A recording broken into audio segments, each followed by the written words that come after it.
Hello everybody and welcome back to the channel. Thank you for putting up with me over the break. It was rather unexpected. Well, I mean the break wasn't, but the timing was. And I just want to say thank you so much for all the messages of condolence that you guys left for me. It really is touching. It's really nice to be part of a community that is that supportive. So thank you so much for that. It really did mean a lot. But in addition to all the horrible things that come with having to, sort out a funeral and all that stuff, I've also had some chance to get some scripts together, to get some work for the channel done. So hopefully the next few weeks will be a lot smoother than they were perhaps coming towards the end of the previous period.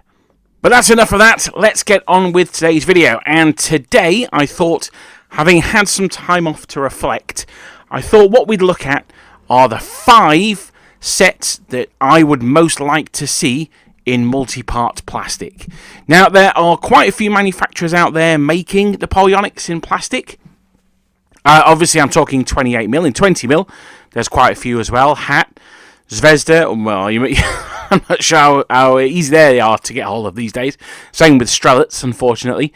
But there are other, Talieri, obviously Revolts, all the classics as well. But I'm talking about the multi-part hard plastic 28mm sets and the ones that I would like to see next. In fact, one of the main advantages I find for 20mm is the sheer variety of sets that are out there.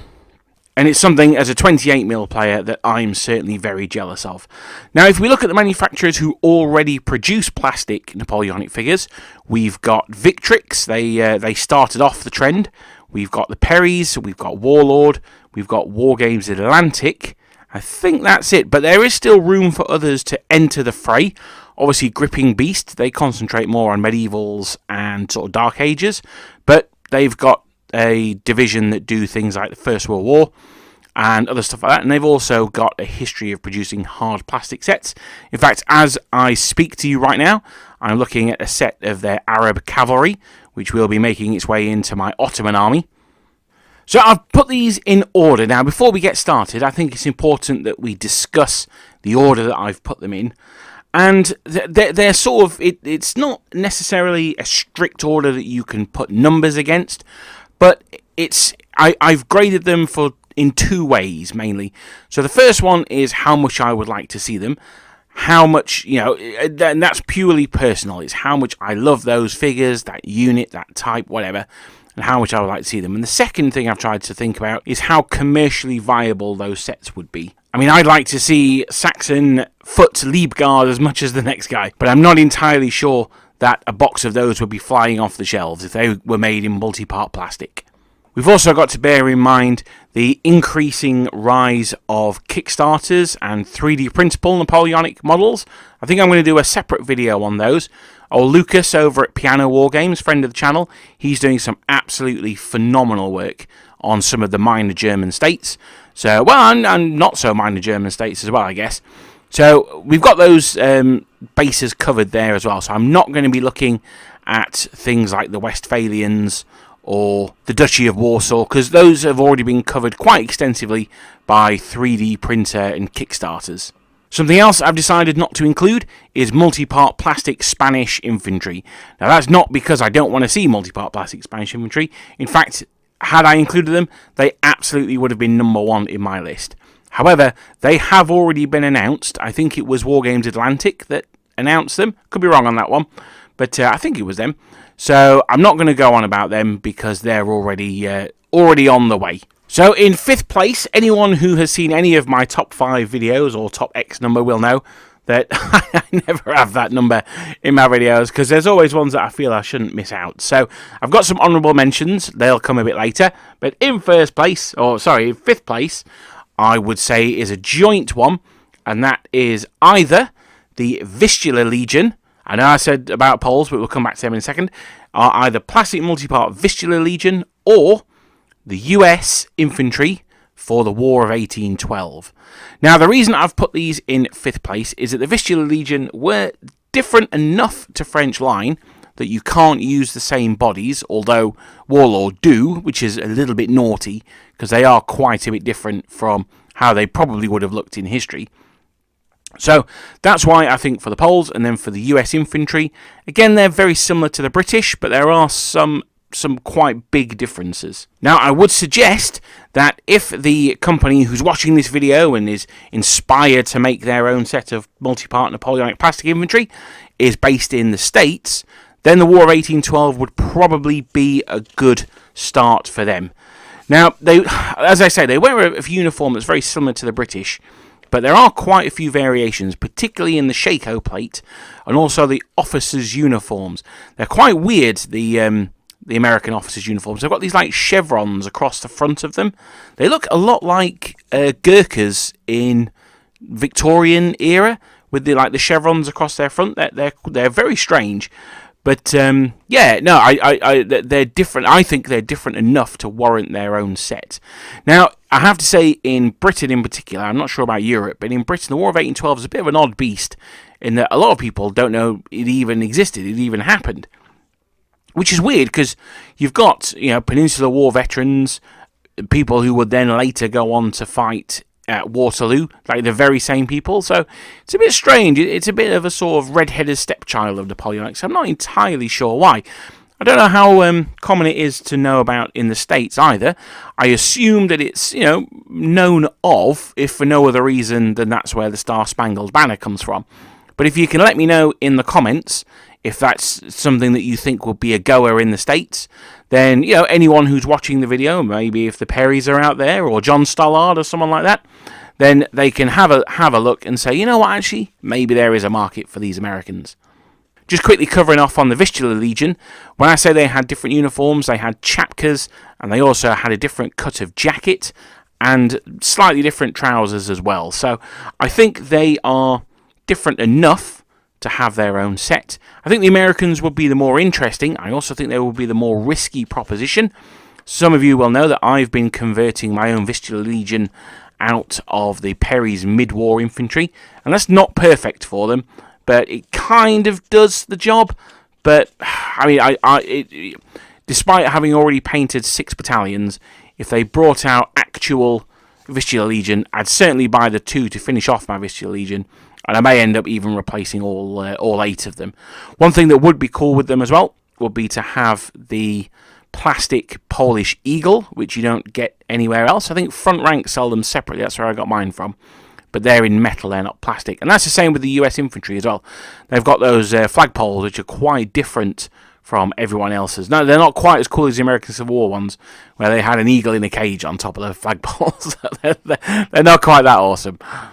And I also think that the Poles would probably be more popular than, say, the Bavarians, who've just had a set released by Victrix. So, I don't know. That's my pick for number 5. Poles, Vistula Legion in particular, and the Americans for the War of 1812. Also, while we're at it as well, some multi-part... Well, in fact, no, I'll put that as an honourable mention. Okay, so on to 4th place. Now, this one I think might be a little controversial. I think some people might think that this is less commercially viable than Vistula Legion or Americans, and I'm not going to say you're necessarily wrong in that.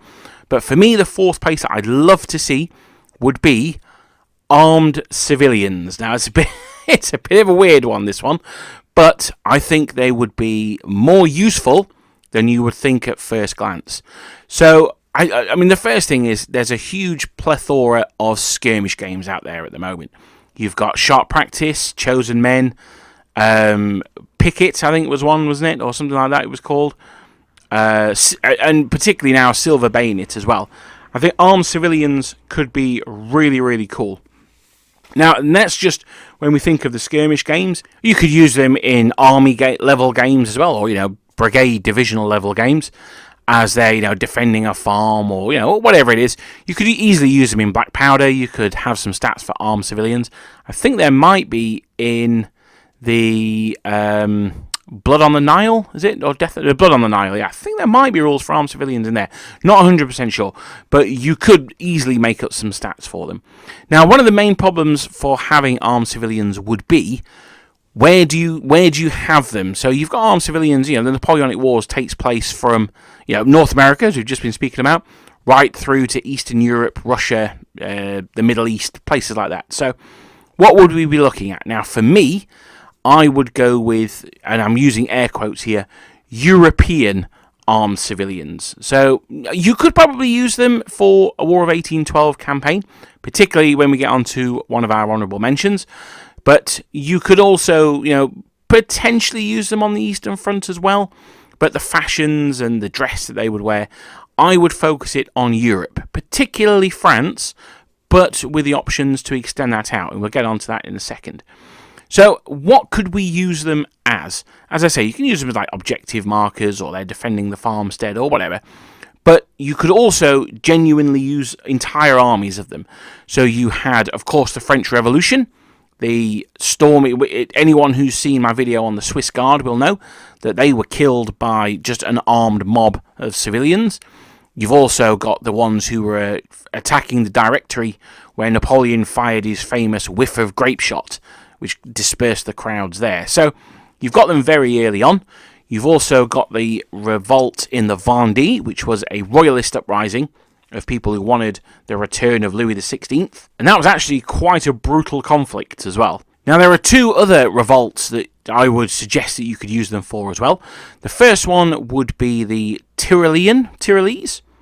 The revolt in the Tyrol under Andreas Hoffner. Now, I've done a video on him. So I think you could do that. Now, that's more Germanic, so the clothes will be slightly different. We'll come on to those in a bit. And the other one is, of course, the famous Spanish guerrillas. Again, their clothes will be quite different, but I think we could make them generic enough to match. So in my dream set, you'd have a sprue of 5 different figures. You'd have 4 men and 1 female.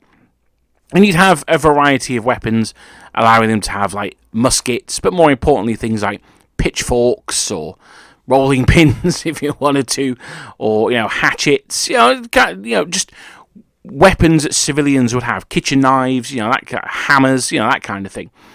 But the key would really be in the headwear for the different things that you could wear. So, for argument's sake, you'd have a couple of guys in just raggedy trousers. Now, you could use those in Spain.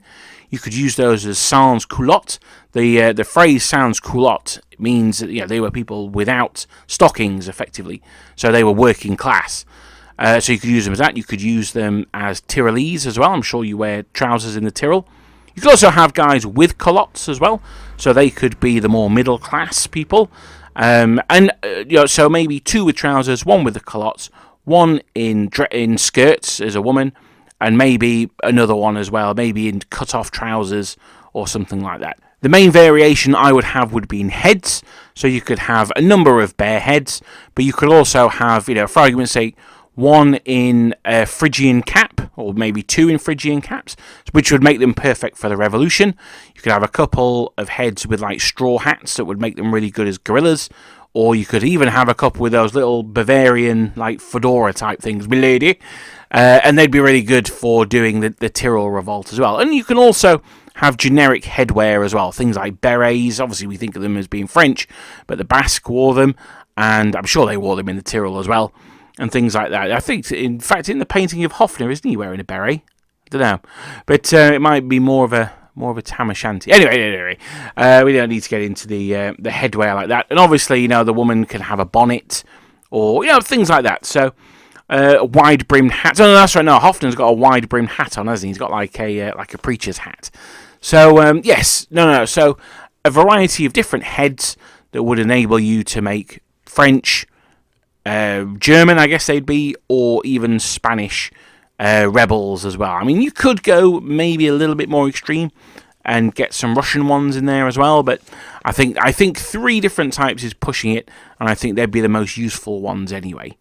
The thing that's stopping it being higher is I'm not 100% sure how commercially acceptable these would be, or well, not commercially acceptable, but commercially attractive these would be. There's one thing that I have failed to mention here, though, and this was actually the thing they'd be most useful for, and that would be the Haitian Revolt as well. So after Napoleon reintroduced slavery into Haiti, one man, Toussaint Louverture, he led a slave revolt. In fact, he was the only successful slave revolt in history.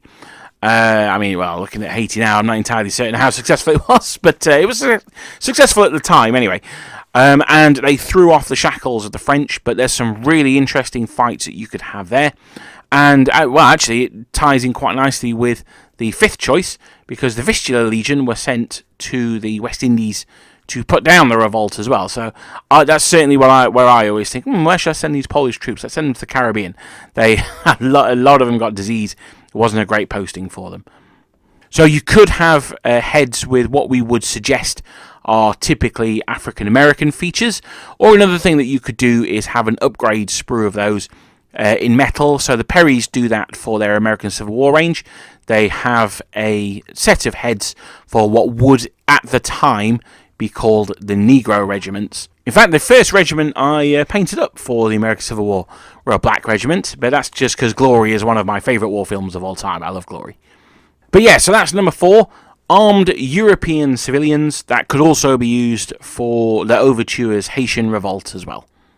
Actually, now I'm recording this, you could do a scenario of the Barbary Corsairs raiding Ireland or Cornwall. Oh yeah, that'd be pretty cool. I need to stop thinking of these things. So on to number 3, and this is a bit of an odd fish, but I hope you'll stay with me on this one. And that is, it's a bit of a loose phrase. It's European Hussars. Now, what I mean by European Hussars is not French or British, Austrian, Prussian, or Russian. Although I'm not sure the Prussians have got plastic Hussars yet, so you could potentially use them for them. But as well as Hussars, I'd also want them to be usable as Ulan. Now, I've not seen any plastic Ulans, although there may be some in the works. I'm not sure about that. So, anyway, so the idea is for European light cavalry, and the reason for this is that many nations couldn't afford heavy cavalry regiments, so a lot of the smaller ones, so all they would have are either Hussars, maybe Chasseurs à Cheval or the equivalent, or Ulan. So one of the most famous ones, I guess, is Berg. The Lancers of Berg would be one of their... I think they maybe had a unit of Chasseurs as well, but they didn't have any Cuirassiers or Dragoons or anything like that. It was only the light cavalry that they had. Now, the Austrian Hussars are already out there, so you could probably use those for some of them with a bit of converting, but the idea here would be that you've just got one set that you can use for basically all of the minor states as armies. Now, you could do what the Perrys do, I think, and have 2 sets of legs and 2 bodies for each horse, effectively. So that would allow you to have the Hussar jacket and the Chasseur jacket, and then you could use Lancers on there as well, or Sabres if you wanted to go down the Hussar route. So I think that one would be doable. It's a little bit weird because we've already got the Austrian Hussars out there, but I think it is something that would be more useful than you might think, because there's a lot of those minor nations out there, and they would, they'd really appreciate some Hussars, I'm sure. Another thing that would be really useful for is imaginations. So these tends to be more of a 7 Years' War thing than a Napoleonic thing, where people who want to create their own, usually German republics or kingdoms, I guess, and the armies that they want to do for those. So my third place, a bit of a weird one, a bit of a stool pigeon, is going to be European light cavalry. So that's a change from what I originally said, because originally I just envisaged Hussars, but thinking about it, European light cavalry, which encompasses Hussars and Ulan. Obviously, if you had the Chasseur top with a lance, he's an Ulan, give him a sword, and he becomes a Chasseur. One of the reasons why it's this far down is because I can't imagine that this set hasn't already been talked about. So that's why it's at number 3. And now we're going to go into the top 2. And if I'm absolutely honest, when I originally envisaged this list, these guys were a number 1. But the more I wrote about number 2, the more I thought that was a number 1. So this is down 1 place from 1 to the 2nd spot. And I still think it's going to be a decent set. Now this one is also by order of General Dan. And it is number 2.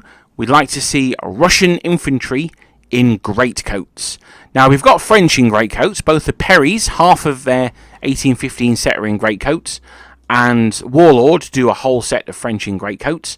But they're pretty much the only troops that we ever see in greatcoats. Although I must say, Warlord do a metal British officer in a greatcoat, and he's an absolutely gorgeous model. But so the second place choice for the unit that I would like to see are Russians in their greatcoats. Now, I had a thought of using the Crimean War Russians and converting those to be Napoleonic. Well, I say converting them, just gluing Shakos on them. But it turns out their trousers and boots are very, very different to Napoleon ones. They're almost like Second World War boots. So they're very, very different, and I don't think they would be so good. But yeah, no, I think a Russian greatcoat would look very good. It's an iconic look for the army, and it would make putting together a Russian army very quick, very simple. Now, the fact that you've got the same bodies, you've got the same greatcoats effectively, means that you could really go to town with the heads. So you could put grenadier heads in there, you could put line, you could put guard perhaps, you could even potentially put the mitres for the early Russians, Pavlovsky Grenadiers. Now, the Russian Guard, they did used to like to fight in their dress uniform. If you've listened to my 2 videos on the Russian Guard, you'll know that the Russian Guard cavalry actually broke open their new gear when they went into battle. But the Guard used to like to fight in their dress uniform, but they did occasionally fight in their greatcoats. They definitely did at Leipzig. I can probably imagine that they did at Eylau as well, maybe even Austerlitz. I'm not 100% sure about that one though. But yeah, no, Russian Guard in greatcoats, absolutely would love to see them. They'd be my number 2. They would make collecting a Russian army as easy and as quick as collecting the French in their greatcoats, particularly with the advent of contrast paints or the army painter equivalent. I can't remember what they're called, quick paints or something. So yeah, no, number 2 would be Russians in greatcoats. Now, before we get to number 1, I said that we would have a couple of honourable mentions. So if you'll allow me to have a little bit of a segue. So honourable mention number 1 is one that appeals probably just to me, which is why it's an honourable mention. And it's not really Napoleonic in of itself. And that would be, I'm getting excited just thinking about it, plastic multi-part Janissaries. Oh, that would be so good. Would be so good. I love plastic multi-part Janissaries. And particularly that Wargames Atlantic have just done their sort of combatant set when they released the Aztecs and the Conquistadors at the same time. I can dream of plastic Janissaries being matched with plastic Polish winged hussars. Oh, that would be incredible. Although I'd probably have to change the name of the channel to the Napoleonic and Deluge Wargamer, so that may not necessarily be such a good idea. But yeah, no, plastic Janissaries would be my honourable mention number 1. Honourable mention number 2, on a not massively different theme, would be, and this is the one I alluded to earlier on, and that would be plastic multi-part Native American Indians. So not Plains Indians. Well, I mean, Plains Indians too would be cool. But what I've heard referred to as the woodland Indians. So I'm thinking the Indians more of Tecumseh, of his rebellion. So you're looking at the ones that are in, on the Canadian border, basically, rather than the Plains Indians that we saw later on. So think Last of the Mohicans, and that's what we're talking about there. Also, because I really like Tecumseh, he is an absolute badass. So third and finally, for the honourable mentions, are the Saxon heavy cavalry. Now, I've not really talked about cavalry very well. Actually, no, the entry 3 was cavalry, wasn't it? But I've not really spent that much time talking about cavalry, and I would like to see Saxon heavy cavalry in plastic. Now, the reason is that they had at Borodino, they had 2 regiments of Cuirassiers and a regiment of Garde du Corps. Now, at Borodino, the Garde du Corps didn't fight in their breastplates. So it means that whenever anyone makes Garde du Corps, they don't wear their breastplates because they didn't wear them in one battle. Well, in all the other ones that they fought, they did wear them. So we're talking post-1809 here as well. So they did wear them in all the other ones. So it should be one box set. You can, a bit like the Perry's Cuirassier / Carabinier set, exactly the same as that, but you can make either Saxon Cuirassiers or Saxon Garde du Corps. Really cool. I don't think it'd be that commercially viable because there was only 3 regiments of heavy cavalry in the Saxon army. But you know what? That's why it's an honourable mention, and I think it would be awesome. So we've come to it at last. Thank you very much for letting me waffle on for the previous entries. But we've come to number 1, and my number 1 most wished for box set in multi-part plastic is French light infantry for the mid-war period. So that's quite specific, that one, and I think a lot of people might be like, oh, well, that's a bit of a disappointment. But bear with me, let me explain my reasoning. Now, the first thing is, well, what have we got at the moment options-wise for light infantry? The Warlord already do a box of French light infantry. Well, yes and no. They don't really. They do a box of line infantry and tell you to paint their trousers blue to make them light infantry. Which, for 1815, arguably, you could say fair enough. But there's a lot more to the Napoleonic Wars than just the Waterloo campaign. So I would like to see light infantry for until the war in Russia, basically. So sort of 1803 to 1812. Now the main differences are they had different headgear on. So they often wore busbies well, the elite companies wore busbies, very similar to what the Hussars wore, with the long sock drooping back. I'm going to put some pictures up while I'm talking about these guys. So they wore busbies, often they wore breeches rather than trousers, so not necessarily skin tight, but tight trousers, very similar to what the Austrians wore. And they wore light infantry boots as well, which were very different to the line. Instead of having the gaiters and all that stuff, well, they did have gaiters, but instead of being as you're used to seeing with line, they would have like a white trim around the top and then a V down the front. They're based on light cavalry boots. Again, you'll be able to see it on the pictures that I put up. Now, something you'll also be able to see in the pictures that I put up as well is that a French light infantry uniform was not just for the French. There was a lot of different regiments out there that wore uniforms that were the same. So the ones that I can think of off the very top of my head are the Irish Legion. They wore that uniform. The Croatian regiments, they wore that uniform. The Prince de Neuchâtel, his regiment, in a nice fetching yellow, well, sort of an orange yellow that they wore. The Helvetians were another one who wore the light infantry uniform. So yeah, no, I think that would be really useful. And also as well, when we talk of mid-war or even early war French infantry regiments, they had a lot of light infantry. I mean, a lot of light infantry. If you look, by 1803, they had 24 regiments. By 1812, they'd had another 10 on top of that. So they had 34 light infantry regiments. So there's a lot of mileage in that set. If you think 1812, they got 34 light infantry regiments. Each one's got 3 battalions in the field.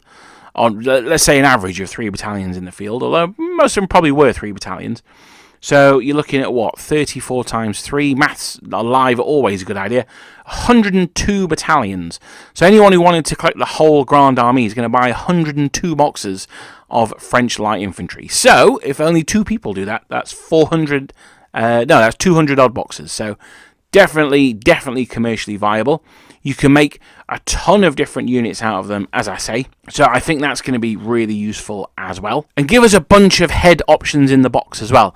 I'm talking tarletons, Kleber helmets, if you're that way inclined, bicorns, shakos, bearskins for the grenadiers of the what were they called? The carabineers, weren't they? The grenadiers in light infantry regiments.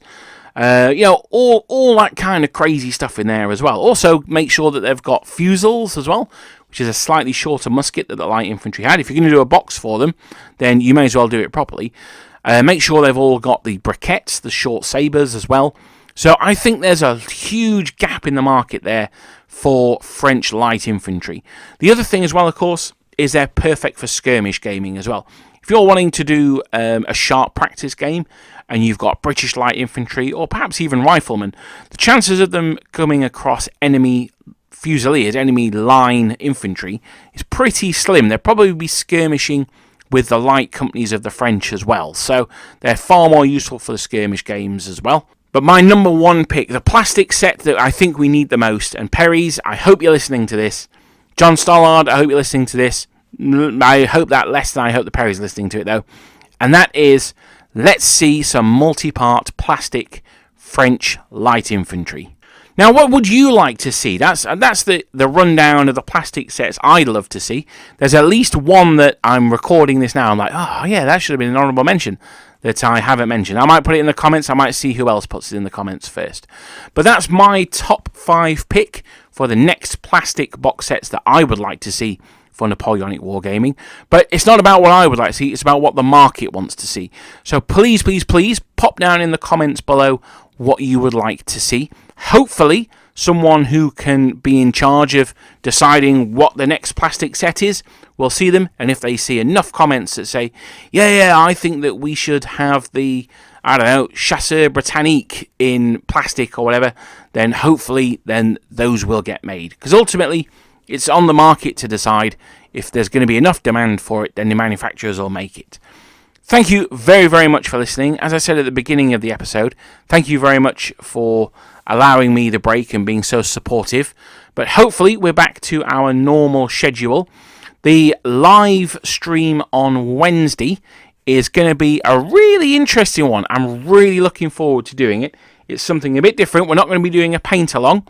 I'm going to need all you guys to have your military thinking heads on, because you and me live are going to refight the Battle of Waterloo. But I'll tell you more about that on Wednesday. Thank you very much for listening, and I shall see you guys next time.